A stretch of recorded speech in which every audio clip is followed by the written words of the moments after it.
তাদের মলমূত্র খেজুরের রসের সঙ্গে সাবধান, কাঁচা খেজুরের রস মানেই বিপদ, খেলে হতে পারে মৃত্যুও। প্রতি বছর ঋতু পরিক্রমায় আসে শীত। এই মৌসুমে মানুষের রসনা তৃপ্তি যোগান দেয় খেজুর গাছ। খেজুর গাছকে বলা হয় মধুবৃক্ষ। শীতের আগমনী বার্তা শুরু হতে হতেই মধুবৃক্ষের ডালপালা কেটে তাতে মাটির ভাঁজ ঝুলিয়ে দেয়া হয়। সঙ্গে বসানো হয় কঞ্চির নল, যা দিয়ে খেজুর গাছ থেকে রস গড়িয়ে পড়ে ঝুলিয়ে রাখা মাটির পাত্রে। খেজুর রস সুস্বাদু এক পানীয়। শীতকালে শহর থেকে মানুষ দলে দলে গ্রামে ছুটে যায় খেজুরের রস খেতে। খেজুর রসের বিশেষত্ব হচ্ছে যত শীত তত মিষ্টি। কিন্তু শীতকালে এখন কাঁচা খেজুরের রস পান করতে এখন অনেকেই ভয় পান, কারণ নিপা ভাইরাস। গাছ থেকে নামানো কাঁচা খেজুর রস পান করে বিগত কয়েক বছরে টাঙ্গাইল, কুষ্টিয়া, যশোর সহ বিভিন্ন স্থানে মানুষ প্রাণ হারিয়েছেন, এমনকি অনেকেই অসুস্থ হয়ে পড়েছেন। গবেষকরা কাঁচা খেজুরের রসে নিপা ভাইরাস থাকার সম্ভাবনার কথা বলেছেন। নিপা ভাইরাস বাদুড়ের মুখের লালা থেকে খেজুরের রসে আসে। এই ভাইরাস বহনকৃত বাদুড় খেজুর গাছে বাঁধা হাঁড়ি থেকে রাতে রস পান করার সময় তাদের জিহ্বা থেকে লালা খেজুর রসে মিশে যায়। ওই রস যখন কাঁচা খাওয়া হয় তখনই নিপা ভাইরাসে সংক্রমিত হয় মানুষ। খেজুরের রসের হাঁড়িতেও বাদুড়ের মল লেগে থাকতে দেখা যায়।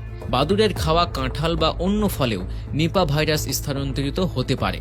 গবেষকদের মতে এই নিপা ভাইরাস মিশ্রিত খেজুরের কাঁচা রস পান করলে 72 ঘন্টার মধ্যে প্রাণ হারানোর সম্ভাবনা রয়েছে, কিংবা গুরুতর অসুস্থ হওয়ার সম্ভাবনাও আছে। জ্বর, মাথা ব্যথা, সর্দি ইত্যাদি হচ্ছে নিপা ভাইরাস সংক্রমণের লক্ষণ।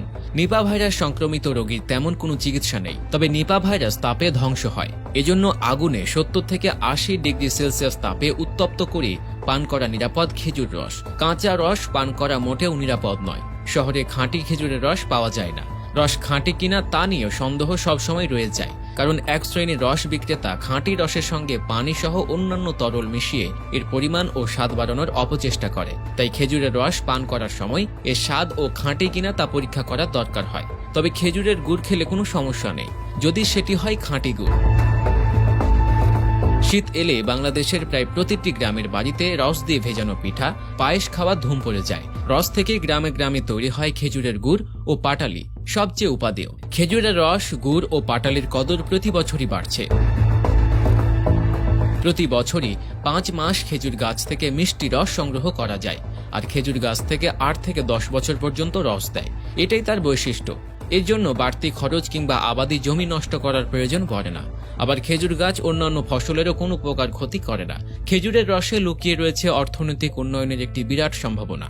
সরকারি পৃষ্ঠপোষকতা নেওয়া হলে দেশের চাহিদা পূরণ ছাড়াও প্রতি বছর বিদেশে গুড় ও পাটালি রপ্তানি করে অর্থ আয় করা সম্ভব বলে মত বিশেষজ্ঞদের।